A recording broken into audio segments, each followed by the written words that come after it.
Sa mahabang panahon, tila naiwang tanong sa hangin ang kapalaran ng mga nawawalang sabungero.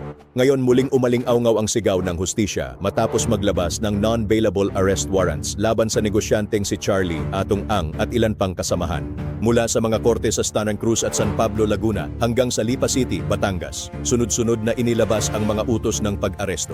Ang mga warrant ay agad na ipinadala sa iba't ibang lugar, Muntinlupa, Laguna at Batangas, bilang bahagi ng malawakang manhunt na pinangungunahan ng PNP at NBI. Ang mga akusado ay nahaharap sa kasong kidnapping with homicide, isang mabigat na krimen na hindi maaaring pagpiyansahan. Ang mga pamilya ng mga sabungero na ilang taon nang naghihintay ng sagot ay nakaramdam ng ginhawa at pag-asa.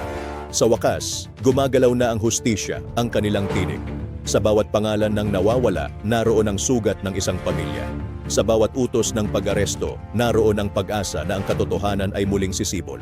Ang manhunt laban kay Atong Ang ay hindi lamang paghahanap sa isang tao. Ito'y paghahanap ng katarungan para sa mga sabungero na hindi na nakabalik sa kanilang tahanan.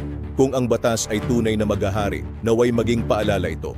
Walang kapangyarihan, kayamanan o impluwensya ang makapagtatago sa anino ng katotohanan. Ang hustisya, bagamat mabagal, ay darating din sa tamang oras.